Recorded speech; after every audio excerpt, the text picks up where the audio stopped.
Bon, bienvenue dans cette partie pratique. Du coup, bienvenue sur Krita.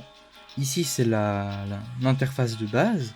Ce qu'on peut faire, c'est d'abord commencer par créer un fichier. Alors, on peut ouvrir un fichier, mais on peut aussi faire un nouveau fichier. Ouvrir un fichier va permettre de chercher les images qu'on veut, chercher les trucs qu'on veut, et pouvoir l'utiliser comme projet. Et du coup, ce qu'on va faire, c'est créer un nouveau fichier. Alors ici, on a quelques informations. On a la largeur et la hauteur de notre image. Moi, je vais le laisser en 1920 par 1080. C'est la résolution normale des écrans. La résolution, c'est à quel point ça va être le moins pixelisé, en gros. Moi, je le mets à 600, mais pour une animation, je vous conseille de le mettre à 300. Mais moi, vu que j'ai un bon PC, je le mets à 600 et ça pose pas trop de problèmes en termes de lag. Donc si vous avez des problèmes de performance, je vous conseille de baisser les DPI, mettre 300, 150 minimum, mais voilà, allez pas moins que 150. Le reste, c'est inutile. Le contenu, on peut changer le nom de notre fichier, Krita qu'on va faire, mettre tutoriel. Le nombre de calques, ça vous touchez pas, de toute façon on va pouvoir les modifier plus tard. Couleur de l'arrière-plan, si vous préférez travailler avec un truc qui est pas blanc, parce que voir du blanc tout le temps sur un écran, ça peut faire mal aux yeux au bout d'un moment. Donc vous pouvez le mettre comme ça, ou même mettre une couleur. Hein. C'est totalement permis. Moi je vais le laisser en blanc parce que ça me dérange pas. Opacité de l'arrière-plan, on laisse à 100%. Raster, description, sert à rien. Ah oui, on peut créer à partir de notre presse-papier, donc d'une image qu'on a copiée. On peut faire des modèles d'animation. Ça, c'est par exemple si on travaille dans l'industrie, mais même si on travaille dans l'industrie, normalement, on utilise les trucs que l'industrie nous donne. Donc, si on a des templates que l'industrie nous donne, là, justement, vous allez devoir faire document personnalisé, mettre la taille du template que vous avez, donc on appelle le Hello Sheet, je crois. Nous on est bon, on n'a pas besoin de trucs spéciaux, donc on peut créer. Alors, tout d'abord, qu'est-ce que c'est que ça ? Tout cet espace là, ça va être notre espace de travail. Donc on va pouvoir dessiner par-dessus, supprimer, sélectionner, modifier, faire tout ce qu'on veut. Mais la plupart du temps, on va le faire ici. Ici, ça va être notre boîte à outils. Tous les outils qu'on va utiliser vont être là, que je vais détailler plus tard. Ça, c'est la sélection des couleurs. On peut choisir nos couleurs. D'ailleurs, on peut aller ici, cliquer là, et on peut choisir notre sélecteur de couleurs. Donc si on préfère ça, parce que moi je préfère ça, honnêtement, parce que là il y a la saturation, là il y a le 0 et là il y a le 1. Donc moi j'aime bien ça parce que je trouve que c'est un peu plus utile, parce que le carré il est comme étiré. Mais en tout cas moi je préfère le triangle. Donc vous pouvez cliquer là pour le changer si vous voulez. Ici ça va être les calques. Donc les calques c'est comme des feuilles de papier qu'on peut ajouter, supprimer. On peut faire ce qu'on veut sur ces feuilles de papier et on peut les superposer. En fait, ça c'est l'image, donc le background, on peut pas le modifier. Et ça va être un calque. Et du coup, on peut faire ce qu'on veut sur ce calque. Et on peut ajouter un nouveau calque pour dessiner par-dessus, ou alors le mettre en dessous pour que là, ça vaille par-dessus. Le calque qui est là. Mais je vais expliquer ça plus tard en détail. Ici, ça va être les brosses. Donc, pour cet outil-là, on va pouvoir changer nos différentes brosses. Donc là, on a une brosse un peu pinceau, brosse crayon, fusain,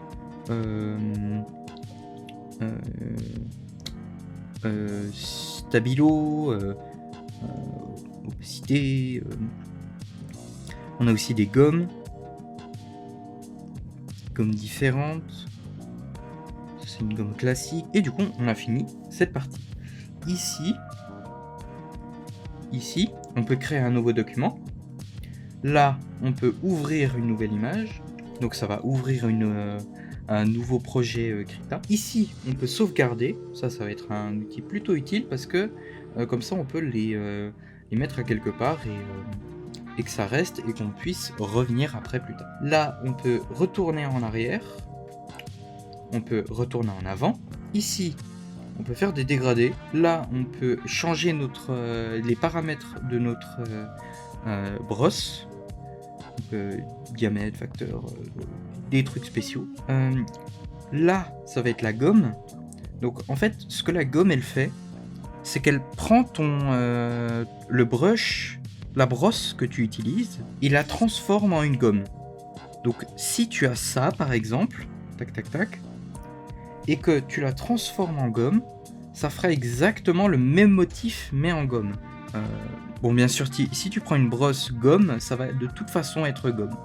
Le raccourci, c'est E. Ça va être très utile, ce raccourci, parce que c'est ce qui va vous permettre de prendre, supprimer, ajouter, modifier votre dessin juste en appuyant sur un petit bouton. Ça, c'est l'opacité. Donc l'opacité de la brosse, pas l'opacité du calque, parce qu'on peut aussi changer l'opacité du calque, mais c'est ici. Donc là, on a une brosse qui est avec une moins d'opacité, donc qui est plus claire, qui va moins. Ça fonctionne aussi avec la gomme. Ici, ça va être la taille, donc aussi c'est utile, parce que là on a un truc plutôt gros. Ici, on a un truc minuscule qui se voit presque pas. Et là, on a un truc plutôt raisonnable. Ça, c'est le miroir. Ça permet à que la brosse fasse exactement la même chose des deux côtés. On peut dessiner des personnages. C'est marrant. Et le reste est inutile.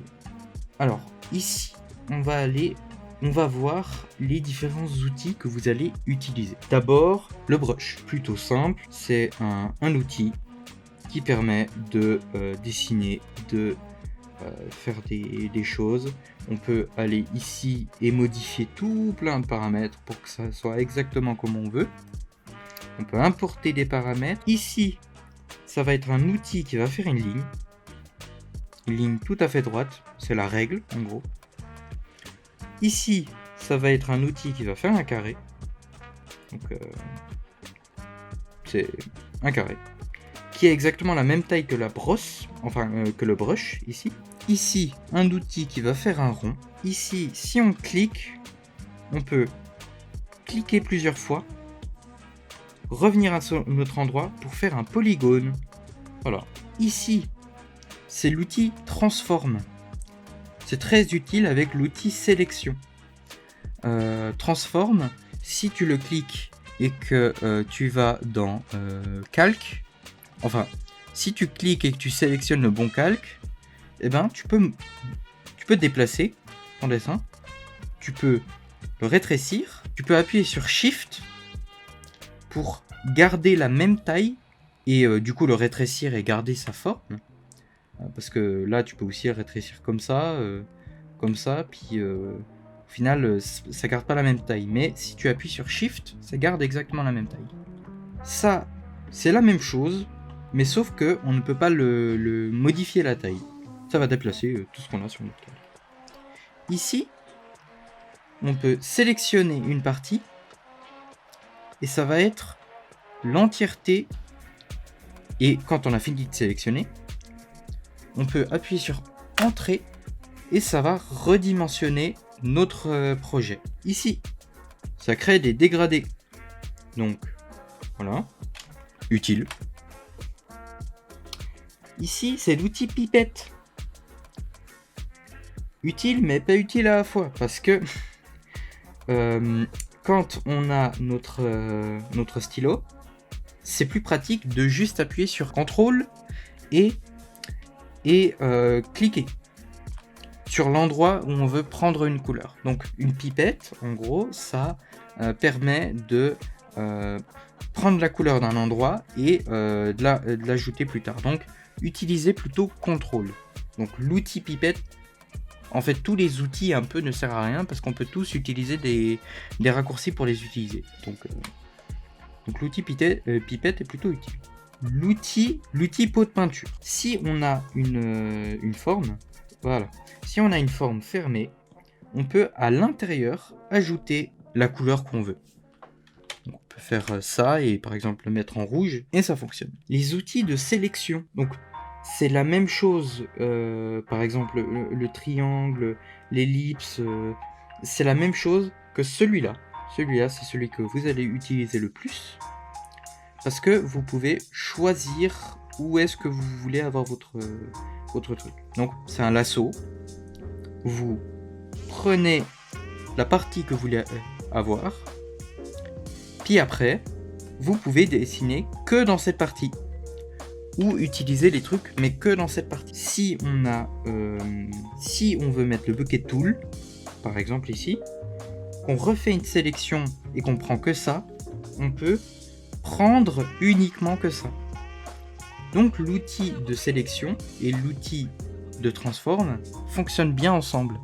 Parce qu'on peut choisir une partie à transformer et donc modifier des parties de notre dessin. Ici, ça permet de se déplacer dans le canevas. Et ici, ça permet de zoomer aux endroits qu'on veut.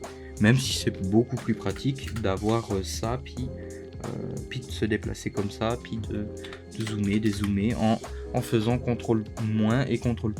Voilà, on a fini. On a fini pour les brushes. Donc, maintenant, les calques. Qu'est-ce que c'est ? C'est des espèces de feuilles que tu peux ajouter et supprimer. Donc ici, par exemple, je mets un calque en dessous. Le noir, je peux le dessiner que sur le calque en dessous, si je le sélectionne, et il va être en dessous. Du coup, ça, c'est comme une feuille qu'on rajoute, une feuille transparente, auquel on aurait dessiné des trucs, puis on rajoute par-dessus. Ah oui, là, c'est parce que je dessine sur ce calque. Qu'est-ce qu'on peut faire avec les calques ? On peut les verrouiller et du coup on peut plus dessiner dessus. Tac tac tac, le calque est verrouillé, on peut plus dessiner dessus. On peut aussi verrouiller le transparent. Donc on ne pourra pas dessiner ici. Genre là je dessine, ça ne marche pas. Mais on pourra dessiner uniquement sur les parties où on a déjà dessiné. Donc le transparent, on ne peut pas dessiner dessus, on peut partir et on peut dessiner sur toutes les parties qu'on a déjà dessinées. Donc c'est utile. On peut aussi aller dans propriétés et avoir des modes de mélange différents. Alors je vais pas expliquer tous les modes de mélange différents parce qu'il y en a plusieurs, il y en a beaucoup et on est là surtout pour l'animation. Donc on va pas beaucoup utiliser des modes de mélange en animation. Ici, en dessous de calque, il y a les modes de mélange. Donc là c'est le normal. Il y a incrustation qui supprime le truc. Il y a couleur. Il y a plein de modes de mélange différents. Que même moi je ne connais pas trop. L'arithmétique, je ne sais pas qu'est-ce que c'est. Mais et qu'on n'utilise pas trop. Il y a aussi l'opacité des calques entiers. On pouvait changer l'opacité de notre brush, mais là on peut aussi changer l'opacité de notre calque. Donc, ah oui. Et maintenant, vu qu'on a vu la plupart des choses, on va pouvoir passer à comment on fait pour que ce soit beau. Le logiciel, pour que ce soit comme on veut. Et ben ici, par exemple, si vous aimez pas les références d'outils, vous pouvez le supprimer. Ici, vous aimez pas où est placé le calque, vous pouvez cliquer ici. Le calque il est sur un autre truc et vous pouvez le mettre en bas par exemple. Vous pouvez les mettre absolument où vous voulez. Vous pouvez faire votre propre Krita, votre propre espace de travail. Et même espace de travail, vous pouvez aller dans Fenêtre et créer un nouvel espace de travail. Et ça va vous créer, ça va vous enregistrer tous les où est-ce que vous avez mis les calques, où est-ce que vous avez mis sélecteur de couleurs avancées, etc., etc. Ça va vous l'enregistrer et vous allez pouvoir l'avoir à chaque fois que vous choisissez. vous utilisez Krita. Et ici, dans l'espace de travail, vous pourrez trouver votre espace de travail personnalisé que vous avez fait. Du coup, je vais supprimer ça, je vais supprimer ça, je vais supprimer ça. Ça, est-ce qu'on peut le supprimer? On peut le déplacer, ouais. Mais on peut pas le supprimer, pas grave. Mais là, il n'y a plus rien. Comment je fais quand il n'y a plus rien? Eh ben, très simple encore. Vous pouvez changer d'espace de travail, donc aller dans un espace de travail prédéfini que vous avez soit déjà mis, soit qui est déjà dans Krita. Ou alors, aller dans Paramètres, Panneaux, et ajouter tous les trucs que vous voulez. Par exemple, si vous voulez avoir les préférences d'outils, vous pouvez l'avoir. Ou même encore, pré-réglage des brosses, etc., etc. Vous pouvez tout remettre votre truc et même ajouter des trucs qu'il n'y avait pas avant. Du coup, comment on fait de l'animation? Voilà, ça. C'est la question. Alors, je vous conseille, vous pouvez bien sûr mettre vous-même tous les panneaux, l'animation, les trucs, vous pouvez les ajouter. Mais à la place, on va utiliser le truc qui existe déjà dans Krita.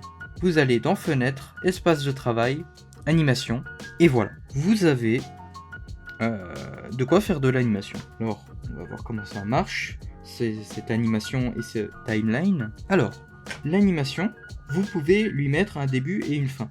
Donc, la fin, on va lui mettre, par exemple, 50 frames. Vous pouvez changer la fréquence d'image, mais ne le faites jamais. Voilà. Vous pouvez, mais ne le faites pas. Parce que, de toute façon, vous allez faire de l'animation en 24 images par seconde. Parce que tout le monde fait en 24 images par seconde. C'est le standard. Personne ne change. Ça veut pas dire que vous devez faire un dessin à chaque image, à chaque frame, mais que vous devez avoir 24 frames par seconde, parce que c'est comme ça que ça marche, voilà. Et mieux vaut s'habituer à l'industrie le plus vite possible pour pouvoir travailler là-dedans, peut-être plus tard. Enfin, si vous voulez pas travailler là-dedans et que ça vous dérange pas d'avoir un truc qui est différent un peu des autres, et que vous savez que de toute façon vous allez dessiner sur deux de toute façon. Par exemple, vous allez de toute façon faire ça, et que de toute façon vous allez faire tout le temps 2 frames, et ben vous pouvez vous simplifier la tâche et mettre 12 fréquences, enfin dans fréquence d'image, mettre 12, donc divisé par 2 le nombre de frames. Mais pas très utile. Donc 24 images par seconde, ne réfléchissez pas. Animation, enfin en dessous de animation, il y a un petit 0. Ça montre quel frame vous êtes. Donc vous pouvez descendre, monter. C'est bien quand vous avez beaucoup de frames et que vous voyez que vous devez aller à 51 et que vous n'avez pas envie de cliquer dessus, de chercher, vous savez. Donc vous allez là et vous écrivez 51, puis ça vous met directement à 51. Donc c'est pratique. Ici, c'est pour créer une nouvelle frame vierge, une image clé. En fait, Krita fonctionne avec des images clés. Qu'est-ce que c'est une image clé? Une image clé, en fait, c'est une image où il y aura un dessin. Par exemple, si là, je fais un truc, ici, il y aura une nouvelle image. Donc là, on crée une animation où là, il y a une image, et là, il y a une image. Donc en gros, c'est une image qui va être différente. On peut créer plusieurs calques et faire des images clés à différents moments. Par exemple, faire ça ici et faire ça ici. Et du coup, ça fait pas au même moment. Tu peux totalement choisir, mais là, c'est sur un calque différent. Donc c'est bon. Ici, ça permet de dupliquer les calques. Si on a la flemme par exemple, enfin, si on a un personnage qui a beaucoup de détails et que on crée une nouvelle image clé et que après on est obligé de tout redessiner du personnage, c'est compliqué. bah là on n'est pas obligé. On peut tout simplement cliquer sur là et ça va dupliquer l'image. Puis après on peut rajouter des trucs sur cette image et ça va poser aucun souci. Je vais juste ajouter ça. Voilà, c'est plus simple. Ça, c'est pour supprimer une image clé. Ça, c'est pour la vitesse de lecture. Si on n'a pas envie de changer la fréquence d'image, on peut tout simplement augmenter la vitesse de lecture et ça va jouer notre animation plus vite. Alors ça, c'est marrant. Ça, c'est bien. Par exemple, si on a envie de créer une nouvelle image clé à chaque fois qu'on dessine, on peut ajouter, cliquer là-dessus et du coup, là, on peut modifier un truc et ça va créer une nouvelle image clé. Et on n'est pas obligé de cliquer ici, appuyer pour créer une nouvelle image clé. Moi, je préfère le désactiver parce que je préfère savoir quand je mets une image. Et je préfère le mettre un raccourci, par exemple. Ça, c'est la pelure d'oignon. On va voir ça un tout petit peu plus tard. Du coup, voyons voir la timeline. On n'a pas encore vu ça. Alors, pour se déplacer dans la timeline, ce qu'on peut faire, c'est cliquer juste là, sur la petite barre, et la déplacer. On peut la déplacer pour voir un peu nos images, mais on peut aussi flipper entre les dessins en utilisant les flèches. Donc là, ça fait frame par frame, enfin, ouais, frame par frame. C'est exactement la même chose qu'ici. Ici, on peut faire play de notre animation. Voir ce qu'on a fait. On peut faire comme si on appuyait sur les flèches, donc se déplacer frame par frame. Mais ce qu'on peut faire aussi, c'est aller à la prochaine keyframe.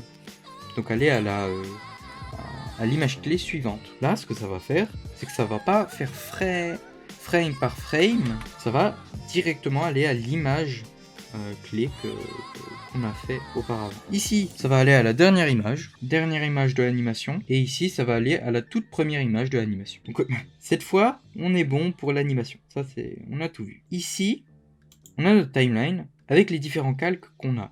Donc, là, on a les trucs basiques de nos calques qu'on a déjà. Ici, on peut verrouiller.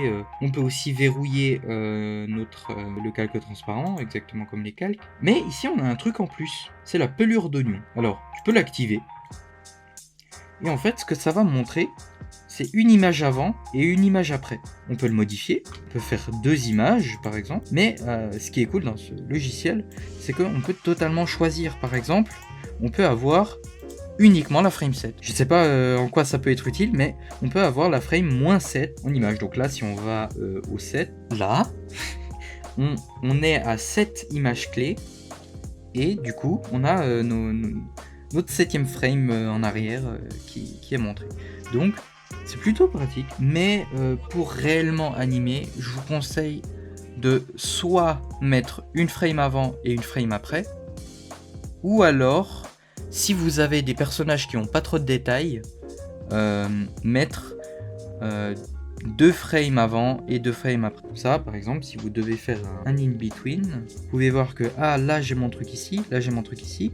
Je vais pouvoir mettre mon truc là pour que ça s'arrête tout doucement, puis tac, voilà.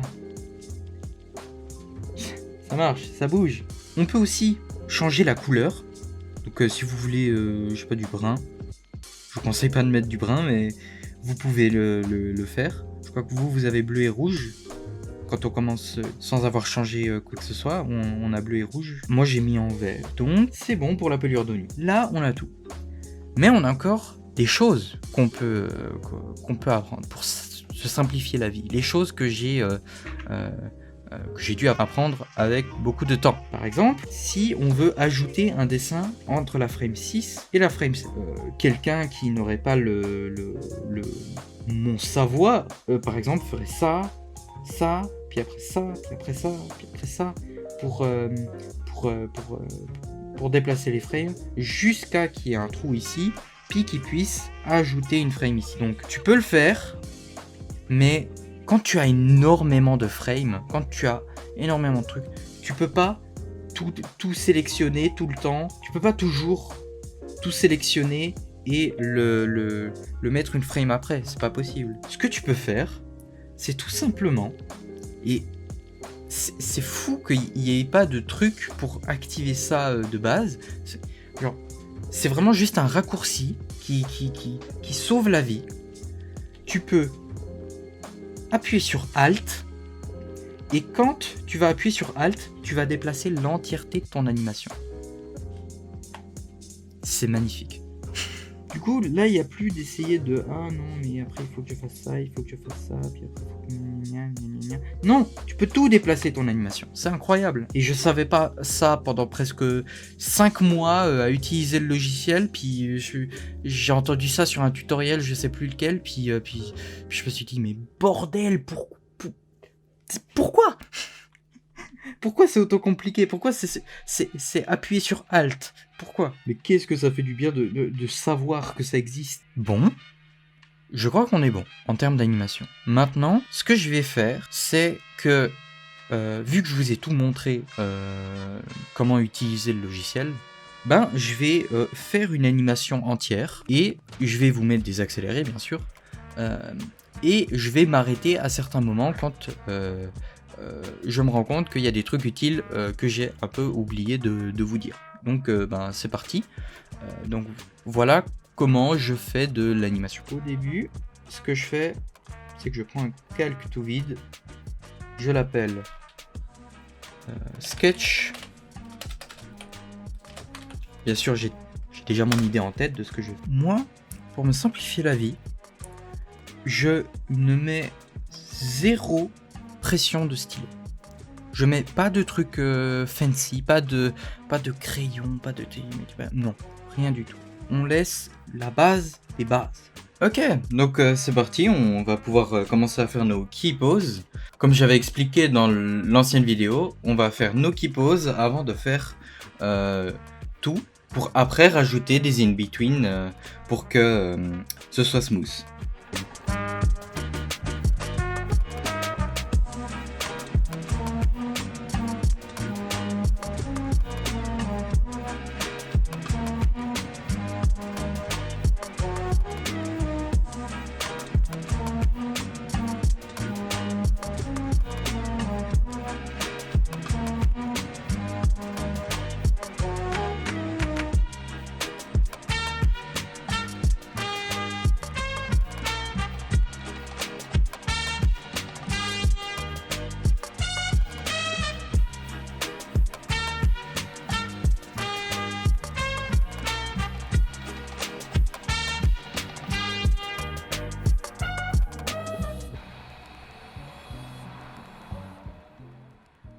Ah, d'ailleurs, n'hésitez pas à enlever l'onion skin, des fois, et à flipper les images, pour savoir si les proportions sont bonnes.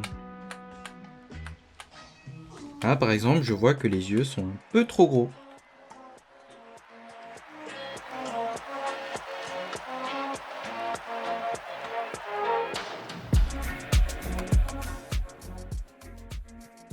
N'hésitez pas à beaucoup utiliser le lasso tool, histoire d'avoir les bonnes proportions, parce que si on n'a pas les bonnes proportions dès le début, c'est galère pour la suite. Donc mieux vaut, même pour le sketch, même pour un thumbnail, enfin pas pour un thumbnail, en fait je devrais appeler ça sketch et pas thumbnail. Parce que thumbnail, c'est vraiment trouver l'idée de son animation. C'est quand on n'a rien du tout de base. Mais moi, j'ai déjà une animation que je suis à peu près. Donc j'ai pas réellement besoin de thumbnail parce que je ne crée rien de nouveau. Mais j'ai besoin d'un sketch. Justement pour bien trouver les proportions. C'est à l'étape de sketch qu'il faut trouver les proportions correctes. Parce qu'après, on peut plus les modifier. Là, par exemple, je peux toujours sélectionner la bouche et la changer de place si je trouve qu'elle est pas au bon endroit. Et là, je trouve qu'elle est absolument parfaite. Mais non. Ah, des fois, l'onion skin peut déconner. Par exemple, si on fait ça, puis qu'après on dessine par-dessus, il y a l'onion skin qui s'affiche au fur et à mesure qu'on actualise. Donc, si ça arrive ça, paniquez pas, faites CTRL Z et cliquez sur les images à la place. Et là, l'onion skin fonctionnera toujours si on clique sur les images. Ou alors qu'on flippe les dessins. En fait, c'est un petit problème quand on déplace le truc comme ça, en cliquant un peu sur le haut, puis en déplaçant comme ça, et ben ça enlève l'onion skin et ça le remet pas après qu'on a fini de le déplacer. Donc faut juste cliquer sur les images pour avoir l'onion skin.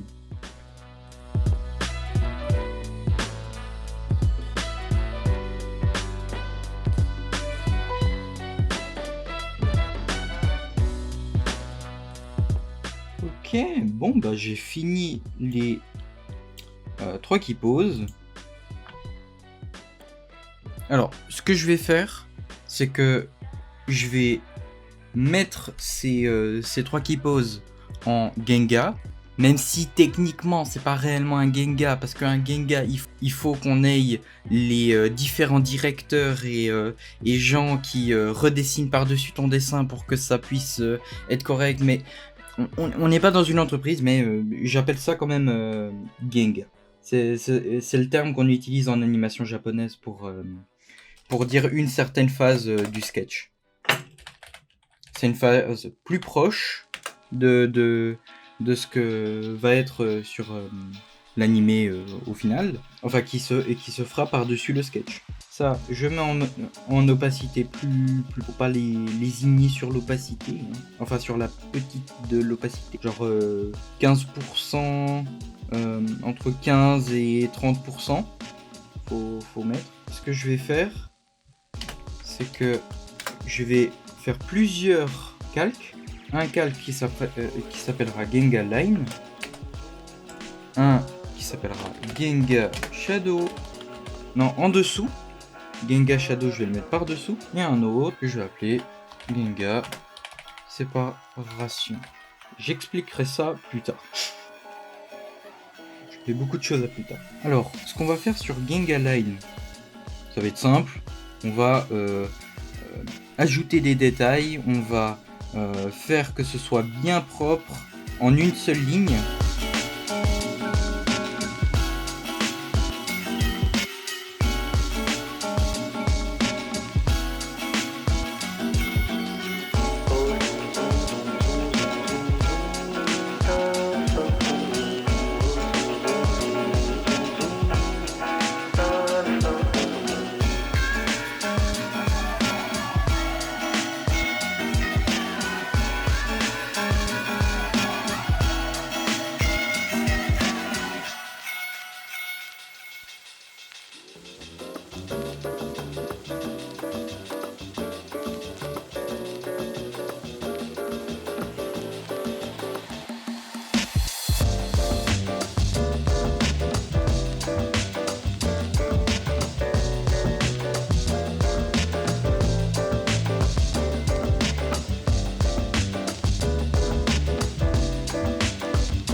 Ok, voilà, là j'ai fini de dessiner toutes les images en Genga.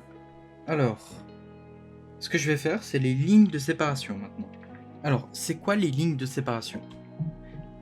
Généralement, dans les mangas, eh ben, c'est en couleur. Donc, une ligne de séparation sert pour les gens qui font la couleur, qu'ils ont juste à mettre les couleurs avec le bucket tool. Donc on utilise ces lignes de séparation à chaque fois qu'on fait le Genga. Et même en sketch, normalement on aurait dû les faire de base. Les lignes de séparation, je vais les faire en rouge. La plupart du temps c'est comme ça, c'est en rouge les lignes de séparation.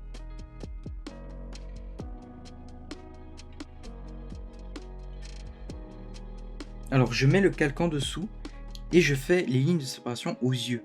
Parce que ici, les yeux sont blancs et la peau, elle est un peu rose blanche. Mais en fait, il y a une couleur différente entre les yeux et la peau. Donc, il faut faire une ligne de séparation ici.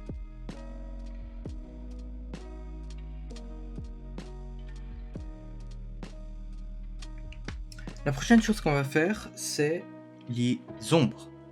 Alors, pour faire les ombres, ce que je fais, je prends brush et fil, l'espèce de petite potion là, et du coup, on peut faire toutes nos ombres.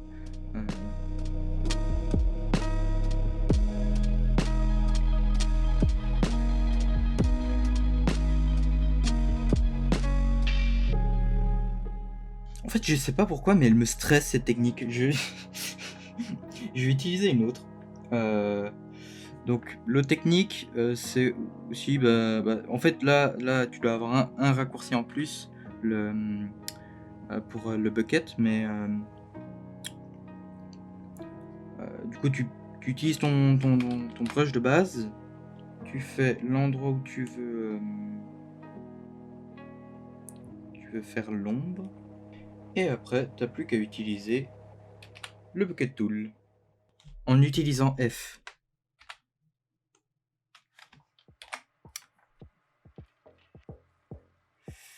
Alors, peut-être pas. Alors, ici, vous allez dans Préférences et dans tous les calques. Voilà. Et du coup, toujours pas. Je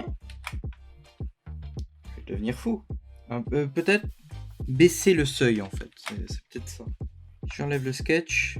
Oui, c'est moche, mais ça marche. Ça marche. Voilà. Et agrandissez la sélection à 1. Voilà. Ça marche.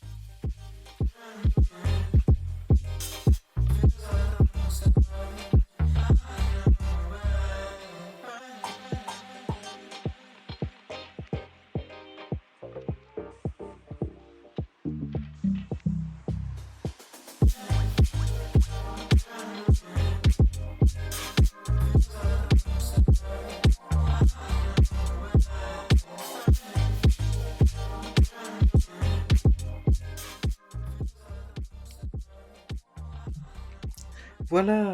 Alors, du coup, voyons voir l'animation. Voilà. C'est plutôt rudimentaire, mais après, on peut ajouter autant d'in-between qu'on veut. Et du coup, vu qu'on est sur une bonne lancée, on va essayer de le rendre comme le matériau d'origine. Donc, on va aussi rajouter de la couleur. Bon, même si je pense que plus de 50% de vos animations ne seront jamais en couleur.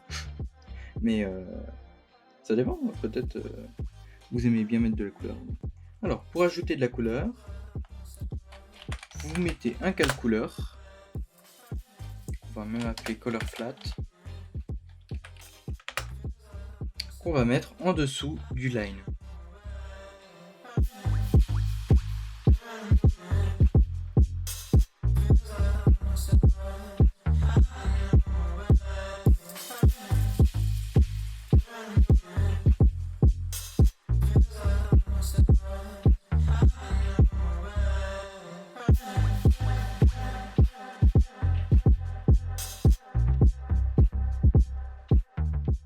Ok, je crois que c'est bon.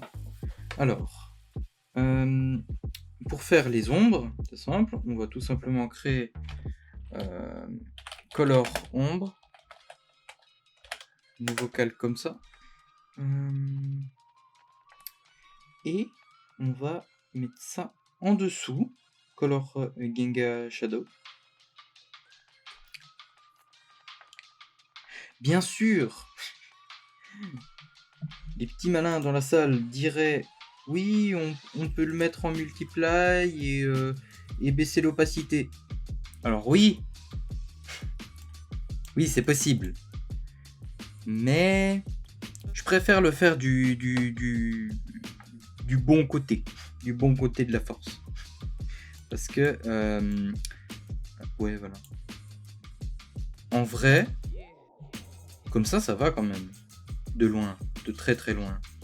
Bon, on peut faire ça quand on a la flemme, mais si on n'a pas la flemme, on peut aussi remettre ça comme ça. Mettre en normal. Mettre en normal. Pour toutes les couleurs qu'on a, on peut faire un petit carré. On va faire une petite palette de couleurs. Ah oui, ça me fait penser, j'ai oublié la lumière. Les highlights, il y en a toujours un peu sur les cheveux. Mais c'est exactement la même chose que pour les ombres. Vous faites un calque highlight, mais cette fois vous le mettez rouge. Ça dépend, mais la plupart du temps, les highlights sont soit en contour rouge avec du jaune à l'intérieur, ou alors de la couleur que vous voulez, mais une couleur plutôt claire. Du coup, c'est parti, on peut aussi utiliser le bucket tool et on va juste prendre les couleurs qu'on a sur le côté, qu'on a déjà mis, et on va mettre toutes les zones. Ah, j'ai une idée. Vu qu'on ne peut pas créer de masque d'écrêtage sur Krita, enfin je crois que c'est pas possible, parce que ici je le vois pas, ce qu'on peut faire à la place, c'est tout simplement supprimer le calque, aller ici, et enfin verrouiller les endroits vides. Donc, maintenant, je peux réutiliser mon bucket tool.